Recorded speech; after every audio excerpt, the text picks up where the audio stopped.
আসসালামু আলাইকুম। আজকের ভিডিওতে আমরা দেখব কিভাবে এস্টিমেশন করতে হয় কোয়ান্টিটি এবং ম্যাটেরিয়ালসের জন্যে, এবং আমরা আপনাদের জন্য একটা এক্সেল শিট নিয়ে আসছি যার মাধ্যমে খুব সহজে এস্টিমেশন করা দেখব।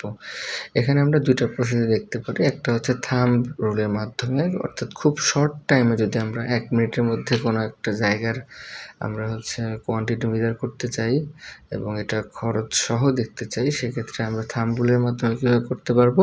এবং ইন ডিটেলস যদি আমরা কোয়ান্টিটি এবং ম্যাটেরিয়ালসগুলো দেখতে চাই, যে আসলে আমার মাল মশলা বা সিমেন্ট, স্যান্ড, এগ্রিগেট এই জিনিসগুলো আমাদের কতটুকু লাগবে, সেটার জন্য আমরা প্রসেসগুলো দেখব কীভাবে এগুলো বের করতে হয়। তো সবার আগে আমাদেরকে প্রাইস এবং ইনফোগুলো দিয়ে দিতে হবে, যেটা বরাবর আমরা করে থাকি। ক্লায়েন্ট নেম এবং আমরা লোকেশনটা দিব, এবং এখানে আমাদের কস্ট এখন অ্যাপ্রক্সিমেট কত বাজারে এইটার দাম চলে সেই দামগুলো আমরা কিন্তু এখানে বসিয়ে দেবো। আমি অ্যাপ্রক্সিমেট এখনকার রেট অনুযায়ী মোটামুটি এরকমই দাম আছে, একটু চেঞ্জ হতে পারে। তো এরকম আমরা এটা দাম দিয়ে রাখলাম। স্টিলের, cement, sand, brick, binding wire, অর্থাৎ যেটা আমরা ইউজ করে থাকি রডকে বাঁধার জন্য এটা, এবং কত স্টোরি আমাদের ফ্লোরটা হবে সেটা এখানে দিয়ে দিব। এরপরে ক্যালকুলেশনে চলে যাব।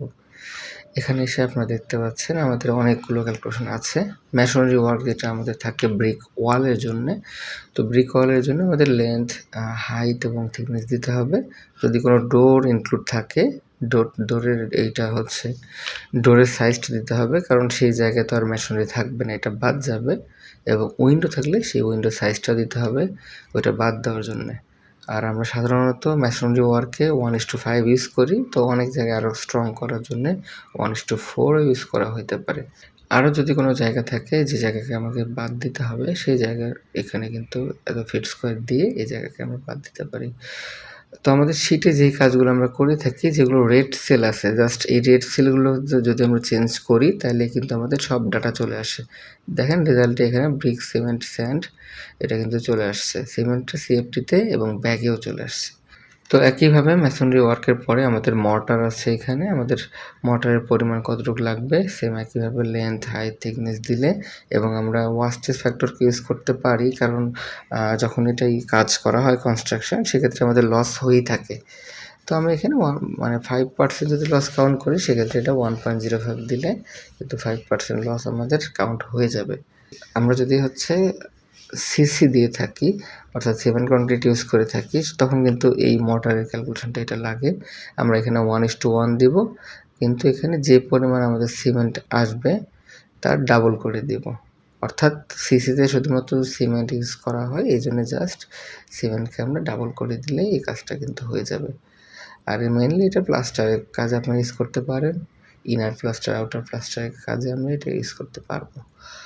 আর এখানে বিম কলামের জন্য দেওয়া আছে, সাইজগুলো দিব, শ্রিঙ্কেজ ফ্যাক্টর দিব, যা আছে সবগুলো আমরা খালি রেড সেলগুলো চেঞ্জ করব। স্টিলের কোয়ান্টিটি এখানে দেওয়া আছে, কীভাবে স্টিল এটা বের করতে হবে। বার নম্বর দেব আমরা, কত নম্বর বার। আমাদের ইউনিট তো ফিক্সড, তো এটা 490 PCFE থাকবে। আর এদিকে স্টিল নাম্বার, কয়টা স্টিল আমি ইউজ করতেছি এবং প্রত্যেকটা স্টিলের লেন্থ কত। মেইনলি বিম কলামের রডের এটা পরিমাণ বের করার জন্যে এটা কিন্তু লাগে, যেটা আমাদের যদি কোনো না থাকে আমরা এটা 0 করে দেব। যদি 5টা রড হয় সেক্ষেত্রে এটা 5টা দিব, এবং ডান পাশে কত লেন্থ সেটা আমরা দিয়ে দেবো। দিলে এখানে টোটাল রেজাল্ট কিন্তু চলে আসবে।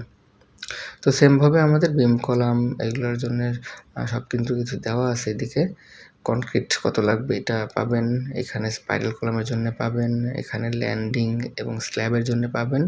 সেম একই প্রসেস, আমাদের কতগুলো স্টিল কোন দিকে লাগতেছে সব বের হয়ে আসবে, এবং মেন রেজাল্টটা আসবে সিমেন্ট, স্যান্ড, এগ্রিগেটের। এবং মেইন বার এবং ক্র্যাঙ্কের জন্য এক্স ডাইরেকশন, ওয়াই ডাইরেকশনেও লাগবে, দেওয়া যাবে। এবং টোটালটা বের করতে চাইলে এখানে কিন্তু দেওয়া আছে। তো এখানে সব কিছু কিন্তু আপনি পাবেন। এখানে স্টিরাপের ভ্যালুগুলো দেওয়া আছে, বিমের জন্য যদি হয়, গ্রেড বিমের জন্য যদি হয় চেঞ্জ করে নিতে হবে, এবং স্পেসিংটা কিন্তু এখানে দিতে হবে, ইন্ডে কত, মিডে কত। কলামের জন্য কিন্তু আপনি পাবেন, যদি অ্যাবভ গ্রেড বিম হয় সেক্ষেত্রে, বিলো গ্রেড বিম হলে সেক্ষেত্রে কিন্তু আলাদা হবে। এবং পাইলেটটাও পাবেন, পাইলের জন্য এখানে সিঙ্গেল পাইলেটটা দেওয়া আছে, এবং আমি যদি 20টা পাইল হয় বা 40টা পাইল হয় একসাথে কিন্তু এখানে বের হয়ে আসবে। তো যা বের হয়ে আসবে সব কিছু কিন্তু আপনি এইখানে একটা একটা করে হিসাব করে এখানে কিন্তু এন্ট্রি দেবেন। এখানে রেড সেলগুলো জাস্ট খালি চেঞ্জ করবেন, বাকি কাজগুলো প্রিন্টের জন্য তৈরি হয়ে যাবে পরের পেজে। এখানে কিন্তু পরের পেজে সব কিছু এখানে তৈরি হয়ে যাবে। আপনি প্রিন্ট দিতে চাইলে প্রিন্ট পেজে অনেক ক্লিক করবেন, চাইলে প্রথম পেজটা প্রিন্ট হয়ে যাবে। আমি 1 দিয়ে সেভ করতে পারি এটাকে, পিকচারে আমি দিলাম, এটা এখানে 1 দিলাম, তাহলে হচ্ছে আমার প্রথম পেজটা প্রিন্ট হয়ে যাবে। অর্থাৎ যা যা লাগতেছে এটা কিন্তু আমি পেয়ে যাবো। আমি দেখি এখানে পিকচারে 1, তো আমি মেইনলি হচ্ছে জাস্ট বের করে আমি এন্ট্রি দিলে কিন্তু এই কাজগুলো হয়ে যাবে। অর্থাৎ আমি এখানে এন্ট্রি দিলাম, কিন্তু এখানে এই পেজে ফাউন্ডেশন পাইলের জন্য যা লাগবে, কতটুকু লাগতেছে আমার সব খালি এন্ট্রি দিব, তাইলে এই যে এইভাবে বের হয়ে আসবে ফাউন্ডেশন পাইল। আমার প্রথম পেজ এটা তৈরি হয়ে গেছে। এভাবে জাস্ট 3টা পেজ তৈরি হবে আমাদের। এটা ফার্স্ট পেজ, এরপরে নেক্সট পেজে ফ্লোর বিম স্ল্যাব এই জিনিসগুলো আমাদেরকে বসাইতে হবে, এবং থার্ড পেজে এসে যা বের করছি আমরা এগুলো সামারি চলে আসবে। এটা আপনাকে করতে হবে না, আপনাকে জাস্ট প্রত্যেকটা এখানে ফাউন্ডেশন পাইল গ্রেড বিম এগুলোতে যা আসে আপনি খালি রেড সেলগুলো চেঞ্জ করে বসাবেন। এগুলো বসাইলে অটোমেটিক এখানে আমার সব কিছু কিন্তু প্রিন্টের জন্য উপযোগী হয়ে যাবে। এই জিনিসগুলো এখানে সব কিছু তৈরি হয়ে যাবে সামারি সহ। 8 মিলি কতটুক লাগবে, 10 মিলি, 12 মিলি, 16 মিলি, 20 মিলি কতটুক লাগবে এটা সামারি আকারে কিন্তু চলে আসবে এই পেজে। তো আপনি চাইলে সবগুলো একসাথে প্রিন্ট দিতে পারেন। প্রিন্ট অল পেজে ক্লিক করলে 3টা পেজ আপনি আলাদাভাবে প্রিন্ট দিতে পারেন। এটা হচ্ছে যদি আমরা কোয়ান্টিটি এবং ম্যাটেরিয়ালসটা দেখতে চাই। আর আপনি থাম্ব যদি ইউজ করতে চান, অর্থাৎ খুব সহজে আমি শর্ট টাইমে দেখতে চাই, সেক্ষেত্রে আপনি জাস্ট কত স্কোয়ার ফিট এরিয়া এবং প্রতি স্কোয়ার ফিটে কতটুকু কস্ট ধরতেছেন এটা এখানে ইনপুট দিলে, আমি ধরলাম 1700 টাকা পার স্কোয়ার ফিট। সেক্ষেত্রে দেখেন কস্টটা কিন্তু চেঞ্জ হয়ে গেছে, এবং কয়তলা এখানে আপনাকে দিতে হবে। 5 তলা দিলে দেখেন ভ্যালু চেঞ্জ হয়ে যাবে। তো এটা হচ্ছে লেবার কস্ট, এই সব কস্ট সহ যদি আমরা দিই সেক্ষেত্রে কিন্তু এই ভ্যালুটা আসবে। তো ঠিক আছে, ভালো থাকবেন সবাই। আজকে ভিডিও এ পর্যন্তই।